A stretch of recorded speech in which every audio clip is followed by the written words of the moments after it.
Good morning mga busing. Narito naman tayo sa ating sigang.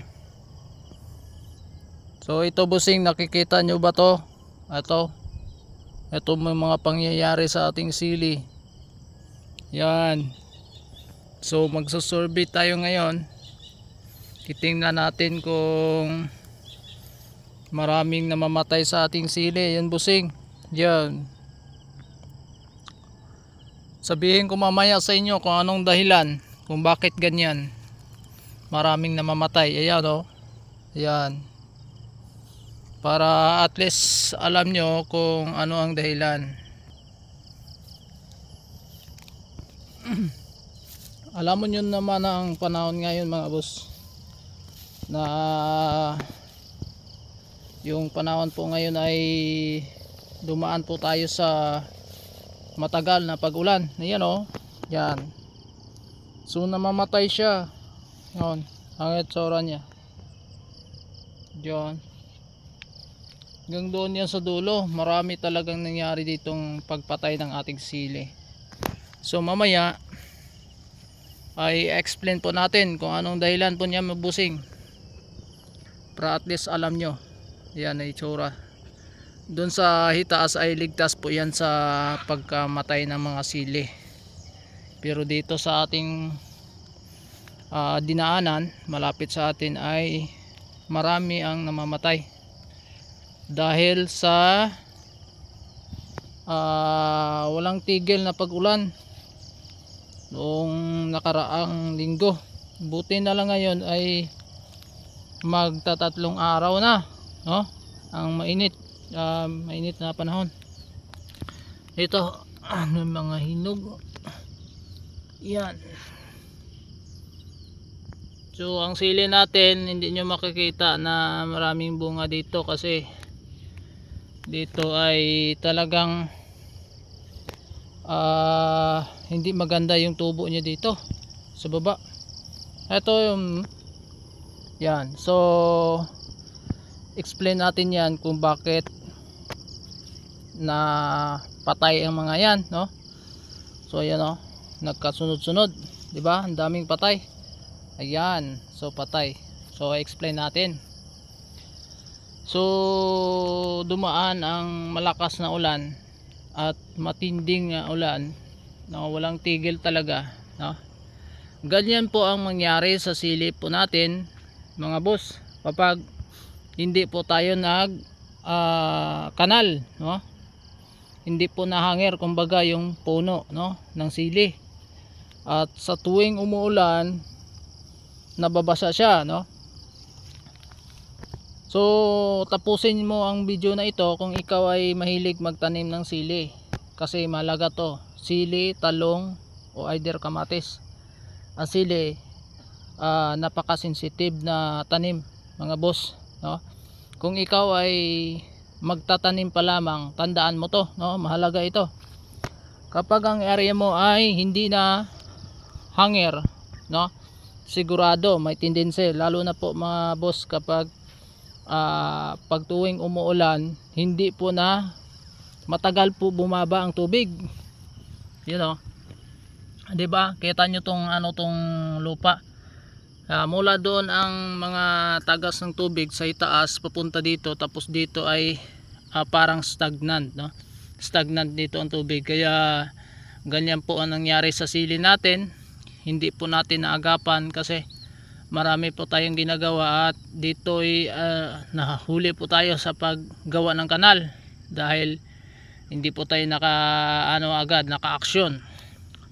So ang gagawin po para hindi po mangyari ito sa inyo, ang nangyari sa amin, habang tumutubo yung sili nyo, mag kanal muna kayo, no? Para mas siguro hindi matulad yung sili nyo sa aming sili. Ayan. Ayan mga boss, ikanal muna natin para at least makahangir yung sili, no, na bandang puno, kumbaga yung linya kung saan siya tinanim. Tapos dito po ay talagang ilalim natin na hindi po makastagnan ang tubig, para sa ganon hindi po mabulok o mamatay yung sili natin. Ayan, hindi po yan fungi ang dahilan. Ang dahilan po niyan matagal na pagbaba ng tubig. Ito, alisin natin. Ayan mga boss, oh. Tested and proven, alam nyo, kapag fungi, makikita po natin dito kulay puti, no? So bulok po yun dito kapag fungi. So ang nangyari po dito, na sobraan siya sa pag matagal na bumaba ang tubig diyan sa puno, kaya ang nangyari po sa kanya ay nabulok ang kanyang ugat, no? Hindi yung hindi niya kakayanin ang tubig, so sobrang tagal na nagstay ang tubig sa kanyang mga ugat. So kung kayo ay magtanim pa lamang, o kayo ay hindi pa nakaranas tapos kayo ay nagtatanim ng sili, ganito po yung gagawin nyo, ay kailangan ihangir natin yung area kung saan nakalinya yung sili, no? So kunan natin ng example dito sa hitaas. Ito, yan, medyo nakahangir yan mga boss, kaya nakikita nyo iba yung kulay niya, itim yung kulay niya dito, kasi yung tubig talaga hindi nagstay sa kanyang puno. So ang nangyari, hindi po siya namamatay, ganyan po nangyari hanggang doon sa taas, no? Tikita nyo dito iba-ibang kulay, parang nabubulok dito, marami ditong patay, tapos dito nakahangir kasi yan, kaya ganyan, hindi po siya, kahit isa dyan walang namamatay dyan, no? Dito kasi napabayaan namin, kasi dito naman talaga hindi nakahangir. Ang problema lang dito, sana ay nahangir po natin dito, na kanalan po natin, kaya hindi po tayo nakaarkila ng kalabaw na maipahihangir dito. Kumbaga naabutan po tayo sa matinding ulan, hindi po natin tansyado yung panahon mga boss, kaya lalo na kapag yun lang talaga ang pinupukusan nyo, ang isang tanim like sili, kailangan pangalagaan ng gusto, no? Sa amin naman ay talagang busy kami, kasi hindi lang ito yung pinupukusan natin, mayroon doon sa baba, no? So ayun, yung portion na yon mas okay yon, walang namamatay dyan, kasi dati naman nakahangir talaga to, ay ang lupa ay talagang pinahabok namin bago ay tinaniman.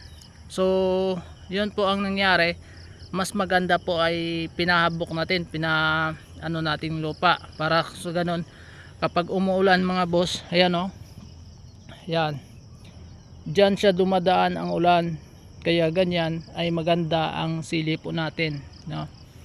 Marami na po yung bunga, no? Nakaharvest na po tayo dito, kaya lang hindi biglaan. Dati alam nyo naman, pag bago pang sili ay talagang kaunti lamang ang makukuha. So ayan mga boss, ayan, so maraming mga bunga yan, kaya lang maliliit pa. So siguro mga 2 weeks, after 2 weeks sigurado po ay may makukuha tayo. Ayan, huwag kalimutan i-share ang ating video, at paki-like na din sa ating video, para kung sa ganon ay at least makasuporta din kayo sa amin, sa aming pagsisikap na ma-share itong munting kaalaman sa mga taong willing magtanim katulad nitong mga halaman na ito. Maraming salamat.